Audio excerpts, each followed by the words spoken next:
네, 오늘 영상에서는 왜 수능 영어 모의고사를 풀 때 시간이 부족한가에 대해서 이야기를 해보겠습니다.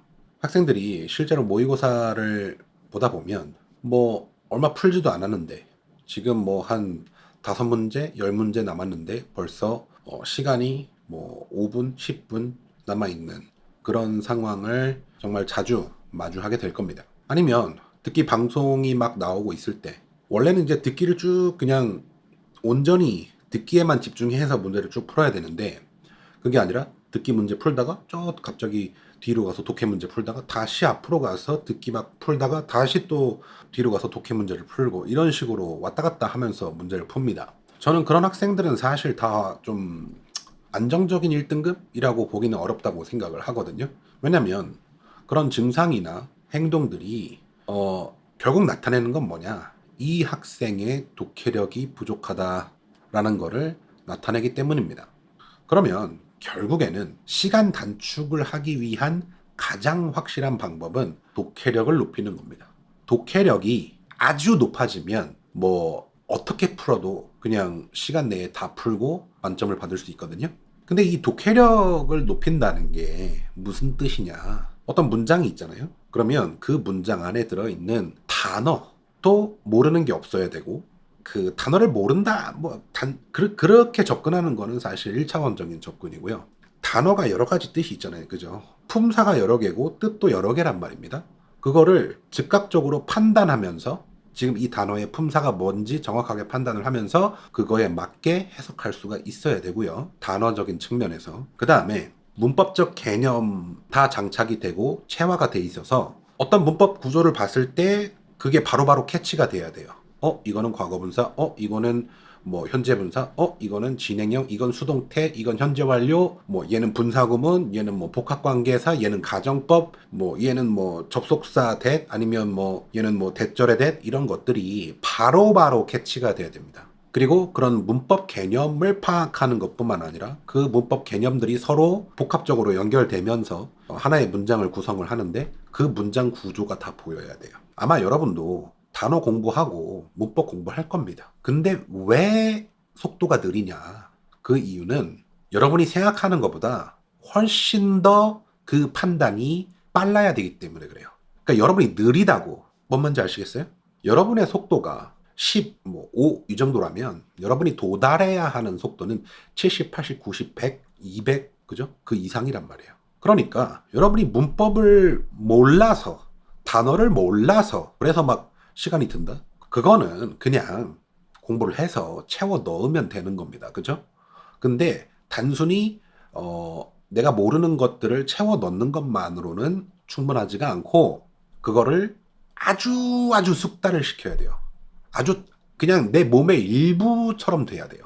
그래서 딱 보면 바로 알아야 돼요. 여러분의 속도가 20이나 30 정도라면 여러분이 도달해야 하는 속도는 100, 150, 200 그 이상이라는 얘기예요. 그러면 그러니까 무슨 상황인지 아시겠어요? 여러분은 시간이 부족할 수밖에 없어요. 왜? 그 문장 안에 그 지문 안에 들어있는 단어나 문법 구조를 모르거나 헷갈리기 때문에 해석 자체가 버벅버벅 한다고. 근데 그 상태에서 내용 파악도 제대로 안 되는데 어떻게 문제를 푸냐고요. 그리고 또 한 가지 진짜 신기한 거 알려드릴까요? 지문에 대한 해석이 확실하게 되고 내용 파악이 확실하게 되잖아요. 그러면 답 고르는 거 금방 할 수 있어요. 그러니까 여러분이 답 고르는 데서 시간이 부족한 이유는 지문에 대한 이해가 안 됐기 때문에 그러는 거예요. 그렇죠? 그래서 지문에 대한 이해를 확실하게 하면 할수록 답 고르는 시간이 줄어든다고. 정답률도 올라가고요. 그래서 물론 그런 학교나 학원 또는 일반적인 책들에서 얘기하는 그런 문법 설명이라는 거는 그 받아들이는 사람으로 하여금 뭔가 영어를 탁 꿰뚫어 볼 수 있게 하는 그런 역할을 하기에는 너무나 역부족이라고 생각을 합니다. 왜냐하면 설명을 대충 하거든요. 네, 대충 해. 정말 너무너무 엉성하게 설명을 하기 때문에 그래서 연결이 안 됩니다. 어떤 개념이 어떤 개념과 연결되는 건지 그걸 얘기를 안 해준다고. 전체적인 지도를 그려주지 않는단 말이에요. 그러니까 여러분이 받아들이기가 너무 힘들어요. 그런 환경이라는 거는 참 안타까운 일인데 그런 환경적인 측면도 있고 여러분이 공부를 안 했을 수도 있겠죠. 운이 나빴을 수도 있고요. 근데 어쨌거나 그런 개념적인 거, 지식적인 거는 그냥 공부를 하면 된다고. 문제는 뭐다? 그거를 얼마나 내가 숙달을 했느냐, 거기서 차이가 나는 거라고요. 예를 들어서 그 음악하는 사람들을 예로 들어볼게요. 피아노를 친다고 쳐요. 뭐 예를 들어서 어떤 곡을 연습한다고 칩시다. 막 엄청 빠른 곡들 있죠. 뭐 많잖아요. 그거를 처음 연습할 때부터 막 빠르게 칠까요? 아니죠. 처음에 연습할 때는 천천히 하나하나 이렇게 하는 거죠. 틀릴 수도 있겠죠. 버벅거릴 수도 있겠죠. 그죠? 당연한 거죠. 그거는. 배우는 과정이니까. 근데 반복 하다 보면은 나중엔 어떻게 돼요? 눈 감고도 친다고. 그쵸? 도레미 이렇게 했어요. 도레미 이렇게 했다고. 근데 그거를 도레미 도레미 도레미 도레미 도레미 도레미 이렇게 치다 보면 나중에 락락락 이렇게 될 거 아니에요. 그죠? 나중에는 이해가 돼요? 그래서 시간 부족은요. 사실 아무것도 아니에요. 사실은 아무것도 아니야. 그게 뭐랄까 약간 고칠 수 없는 불치병이라고 생각하는 그런 경향이 있는 것 같은데 그거는 그냥 공부를 안 한 겁니다. 솔직히 말씀드리면. 제가 제 채널에서 계속 말씀드리는 게 30번 보라고 계속 얘기를 하거든요. 아, 저 선생이 너무 고지식 해가지고 30번 보라고 하는구나. 아주 고리타분한 선생이구나. 그게 아니고요. 30번을 봐야만 얻어지는 것들이 있어요. 뭐 그게 뭔지는 다 말씀드리진 않겠습니다만은 제가 괜히 30번 보라고 이야기를 하는 게 아니라고. 그리고 심지어 30번 보라는 것도 그것도 가이드라인일 뿐이에요. 필요하다면 60번, 100번, 뭐 1000번 필요한 만큼 보세요. 뭐라고? 반복을 하라고. 반복을. 그러면 엄청나게 빨라진다고. 근데 그 반복을 어떻게 하라는 거냐? 여러 지문을 봐라? 그게 아닙니다. 여러분이 오늘 공부하기로 한 그 범위가 있을 거 아니에요. 예를 들어서 오늘 내가 한 지문을 공부할 거야. 두 지문을 공부할 거야. 그런 게 있을 거 아니에요. 그거를 그 한정된 개수의 지문을 여러 번 보라고. 좀 더 정확하게는 그 지문 안에 들어있는 그 문장 있잖아요.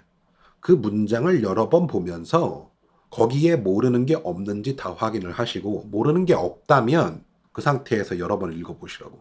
계속. 언제까지? 완전히 체화가 될 때까지.